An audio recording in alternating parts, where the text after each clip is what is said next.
खुलुमबाय स्टुडिय'आव आं उदांस्रि मोसाहारि जोङो दिनै बर' आइजो लिरगिरि गौथुमनि 7थि बोसोरारि जथुम्माखौ फालिगासिनो दङ नैबे क'क्राझारनि करमतलानि निर्बाना गार्डेनाव। बेवहाय जोङो मैया जोंहा 22 एक्चुअली जोंना बर' आइजो लिरगिरि गौथुमनि गायसनथाइ साना 22 मार्च आरो बे 22 मार्च मैया जों मोनाबिलियाव केक हानाय ओमफ्राय खन्थाइ आवरायनाय बायदि हाबाफारि लानानै जोङो बेखौ जब-जबै फालिदों। गोजाननि मानसिफ्रा मैया नुजाफैनो हायाखै, क'क्राझारनिफ्राल' आरो गसाइगावनिफोर मैया नुजाफैदों, बे जों जब-जबै फालिग्रोदों। बिनि उनाव जों दिनै फुंनिफ्रायनो फिरफिला बिरहोनाय, बिनि उनाव गेवलां मेल फालिबाय। बे गेवलां मेलाव जोङो जोंनि माखासे सोद्रोमाफोर जायफोरनाखि माने लाइफ मेम्बार लाबाय बिथांमोनखौ बरायदों। जोंनिया मोनसे खान्थि खानाय दङ, जायफोरा लाइफ मेम्बार लागोन जोङो बोसोरे माबा नङा माबा मोनसे माने साख्रि मावनाय बा साख्रि मावि बेफोरबायदि जोङो माबा आइजोफोरखौ थांखिनानै माखासे ओरैनो जयनिं फिस एसे लायो।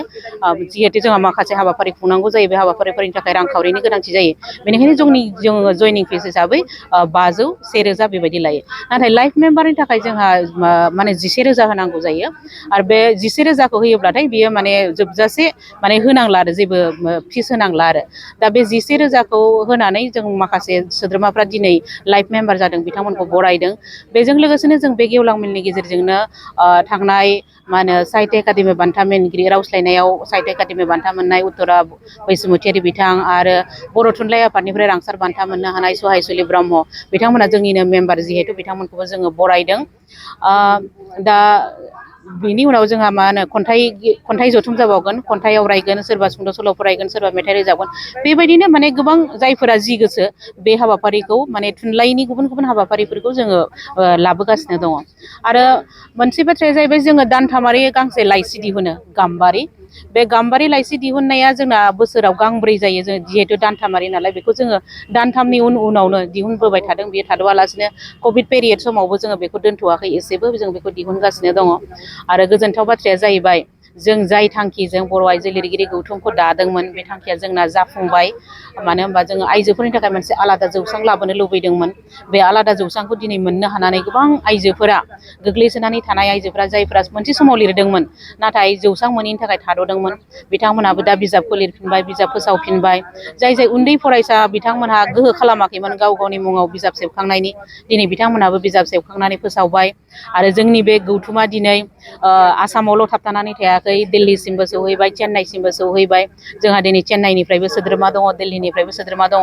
आरो दिनैनि जथुम्मायावनो जोंहा दिल्लीनिफ्राय सोद्रोमा बिथांमोनहा नुजाफैदों, गवालपारानिफ्राय नुजाफैनो हादों, गुवाहाटीनिफ्रायबो नुजाफैदों, अदालगुरि माने BTC आव जेसेबां जिल्लाफोर दङ बे जिल्लाफोरनि बिथांमोनहाबो गासिबो सोद्रोमाफोरा नुजाफैदों। लोगोसे BTC नि बायहेरायाव जेनेबा गवालपारा ओमफ्राय गुवाहाटी बेनिफ्रायबो नुजाफैदों आरो दिल्लीनिफ्रायबो नुजाफैदों। बेखौ माने जोङो थारैनो जोबोद गोग्गाथाव होननानै साननानै लादों आरो। मानो होनबा बर' आइजो लिरगिरिफोरनि बेयो मोनसे जौसां, लोगोसे बेयो मोनसे जाफुंसारनाय।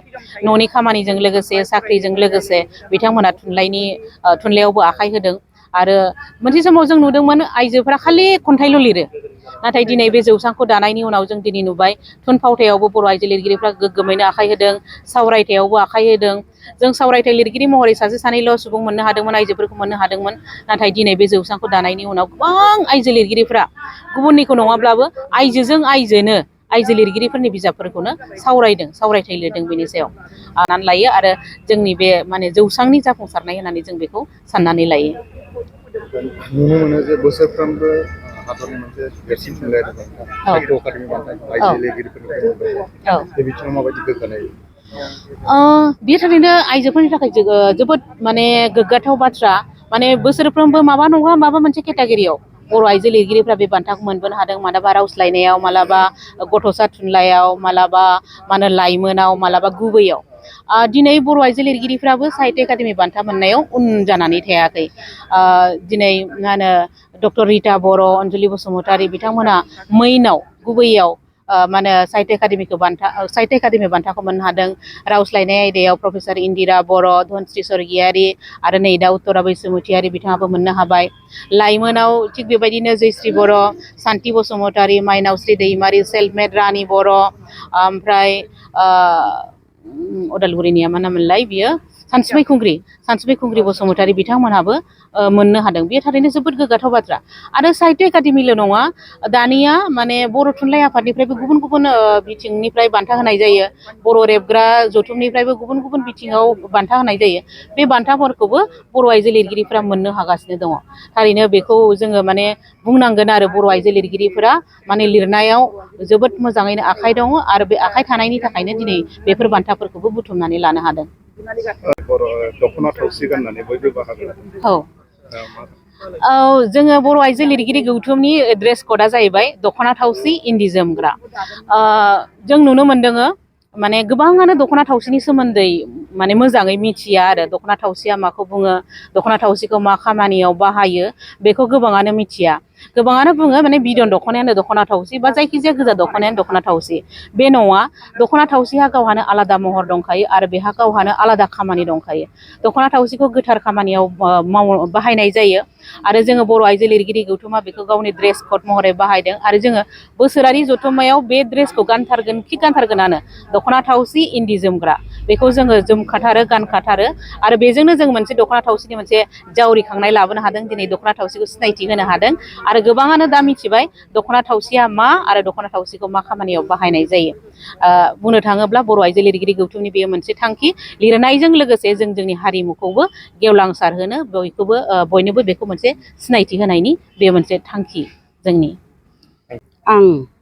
आं बर'मानिफ्राय नैबे क'क्राझार निर्बान गार्डेन बेवहाय 9थि बोसोरसालिया बर' आइजो लिरगिरि गौथुमाव गाहाय आलासि हिसाबै बाहागो लाफैनानै आरो बे आफादाव जोंनि आइजोफोरखौ नुनानै जोबोद मोजां मोनदों।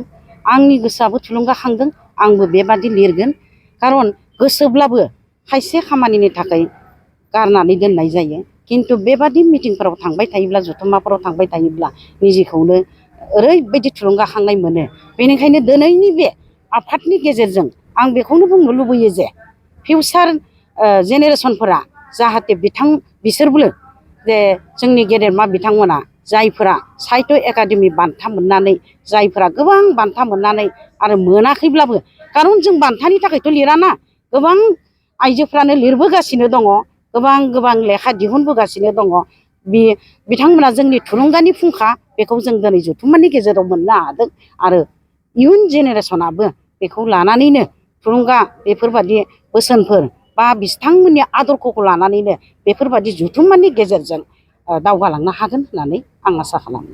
आथिखालाव बर' आइजोफोरा द्लाम जौगाबाय। खारन मोनफ्रोमबो जेनेब्ला कलेज लेभेलावबाबो NEP-नि दा सिलेबास बायदिसिनाफोरावबो वुमेन लिटारेचारखौ उन खालामनानै दोनाखै, बेखौबो थिसनलांजोबदों। अब्ला बेवहाय आइजो लिरगिरिनि मोनसे जुदि सिलेबासा थायोब्ला, बे सिलेबासाव जों आइजोफोरखौ बुथुमजोबनो गोनां जानानै फैयो।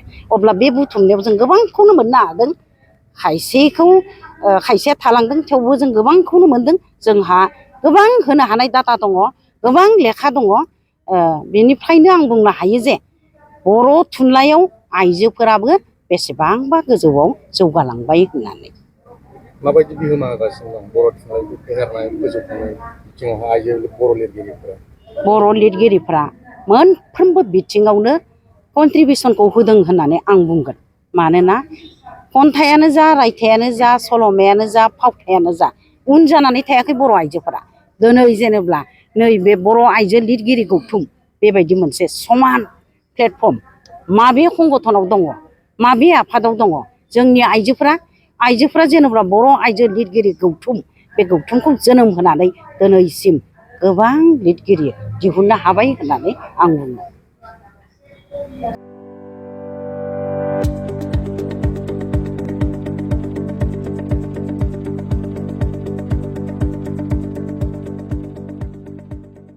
गोजोनथाव खौरां, माइ सता स्कुल एबा आंनि फिसा फरायसालिया लानानै फैदों मोनसे गोजोनथाव खौरां।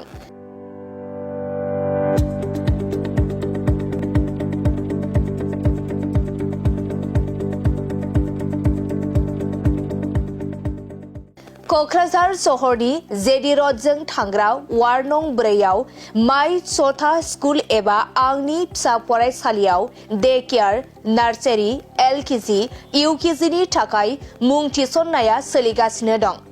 बे माइ सथा स्कुल एबा आंनि फिसा फरायसालियाव फरायसा फरायसुलिफोरनि थाखाय गोबां सुबिदाफोरबो दं।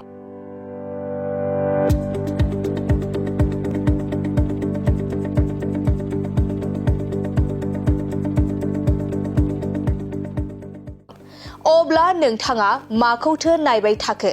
नैबे माइ सथा स्कुलाव नोंथाङा नोंथांनि उन्दै गथ'साफोरखौ मुं थिसननो थाखाय साखाफारा जादो। माइ सथा स्कुल एबा आंनि फिसा फरायसालियाव नोंथाङा थोंजोङै खौरां लानो थाखाय 8099887781 नङाब्ला 9531281982 बे मबाइल नाम्बारनि गेजेरजों खौरां लाहरनो हागोन।